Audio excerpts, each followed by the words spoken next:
सध्या परीक्षांचा हंगाम सुरू आहे आणि साहजिक आहे, परीक्षा झाल्या की त्यांना सुट्टी मिळणार आहे आणि या सुट्टीत मुलं घरी दंगा करतात, ऐकत नाही किंवा या सुट्टीत नेमकं करायचं काय? तर यासाठी चित्रकलेचा क्लास बघायचा का कोणतं खेळाचं कोचिंग लावायचंय किंवा कोणता इतर क्लास शोधायचा. पण हो, मात्र या गडबडीमध्ये आरोग्याकडे सगळ्यांचंच दुर्लक्ष होतं, हे आमचं ठाम मत आहे आणि आहेच तसं. मग यासाठी आपण घेऊन आलोय एक अभिनव उपक्रम, म्हणजे मुलांची सुट्टी आणि आरोग्याशी गट्टी.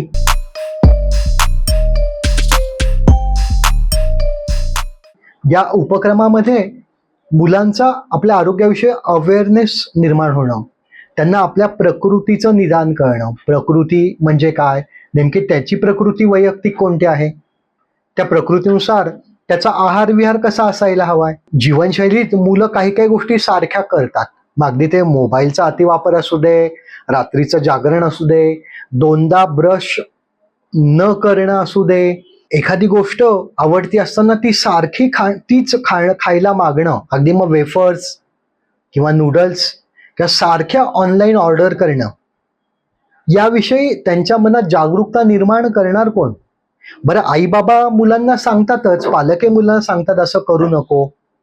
पण हो, आता हल्लीची पिढी इतकी समंजस आहे की त्यांना तुमच्या सल्ल्याची अजिबात आवश्यकता नाही. म्हणजेच सोनाराने त्यांचे कान टोचले पाहिजे. पण आजच्या युगात सोनाराने नुसते कान टोचून चालत नसतात, त्याला योग्य सुयोग्य परिणाम दाखवायला लागतात या पिढीला. म्हणून आपल्या या उपक्रमात मुलांची सुट्टी आणि आरोग्याशी गट्टी याच्यामध्ये आपण मुलांना त्यांच्या लक्षणाप्रमाणे त्यांच्या प्रकृतीविषयी माहिती देतो.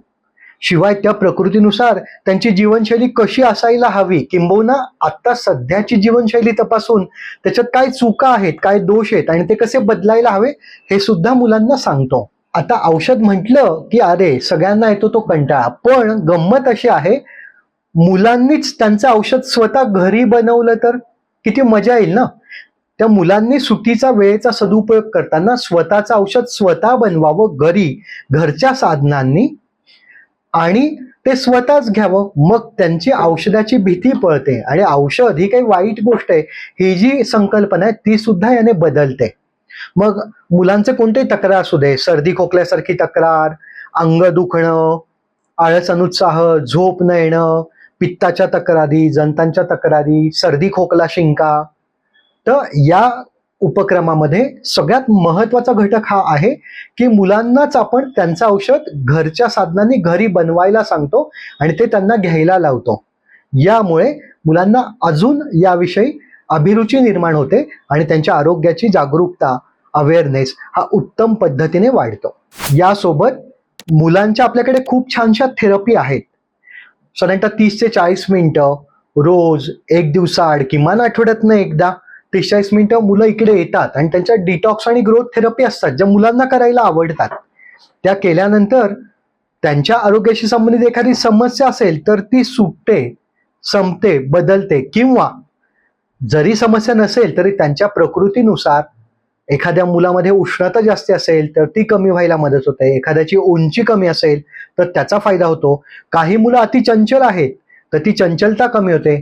काही मुलं हायपो ऍक्टिव्ह असतात, त्या ऍक्टिव्हिटीज करत नाही, सारखी बेडवर पडून राहतात, जास्ती झोपतात, आळस खूप असतो, तर तो आळस कमी होऊन त्यांची ऊर्जा सुद्धा वाढते. काही मुलांना झोप लागत नाही, उशिरापर्यंत जागरण करतात, ती झोप त्यांची वेळेत नियमित होते. काहींची अति झोप सुद्धा प्रमाणात होते. तर या सगळ्या गोष्टींचे संस्कार करायला त्यांना शास्त्रशुद्ध पद्धतीने त्यांच्या प्रकृतीचं निदान आपण करतो, त्यानुसार त्यांची जीवनशैली आखून देतो. हे करत असताना त्यांच्या या थेरपीसाठी मुलं आपल्याकडे 14 वेळा, 28 वेळा 30 मिनिटासाठी इथे येतात आणि ते येत असताना त्यांच्या काउन्सिलिंगमध्ये त्यांना कळतं की असं असं माझ्या प्रकृतीचं एक शास्त्र आहे आणि ते शास्त्र जर मी पाळलं तर स्मूथ सगळ्या गोष्टी, माझा अभ्यास, माझा खेळ, माझा स्वभाव, माझं व्यक्तिमत्व हे स्मूथली डेव्हलप होणार आहे. म्हणून आपण नेहमी सांगतो, बागेतली झाडं बघा, त्यांना उत्तम हवा, प्रकाश मिळाला कशी छान वाढतात आणि डोलतात सुद्धा हवेवर.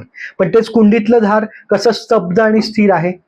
तर हेच मुलांचा उत्तम शारीरिक, मानसिक, भावनिक जर विकास करायचा असेल तर त्यांना शास्त्रशुद्ध पद्धतीने शाळेची सुट्टी आणि आरोग्याची गट्टी या उपक्रमामध्ये मुलांना आपण ही माहिती त्यांना देतो.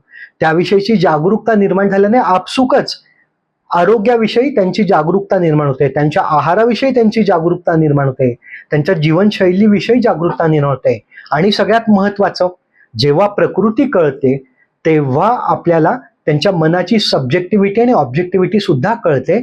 याचा फायदा त्यांच्या फ्युचर अभ्यासामध्ये काही नियोजन करायचं असेल, त्यांच्या शिक्षणात नियोजन करायचं असेल तर पालकांना आपण त्या पद्धतीने उत्तम मार्गदर्शन करतो. म्हणून गेल्या 28 वर्षामध्ये एका विषयामध्ये नापास झालेला, सगळ्यात कमी मार्क असणारा विद्यार्थी ते त्याच विषयामध्ये टॉपर आलेला आणि त्याच्यात पीएचडी झालेला विद्यार्थी, अशी असंख्य उदाहरणं आपल्याकडे 28 वर्षामध्ये याच उपक्रमाच्या माध्यमातून निर्माण झाली आहेत. म्हणून या सुट्टीमध्ये करायचं काय, तर त्याचं छान उत्तर आहे मुलांची सुट्टी आणि आरोग्याशी गठ्ठी. यासाठी नक्की आम्हाला संपर्क साधा.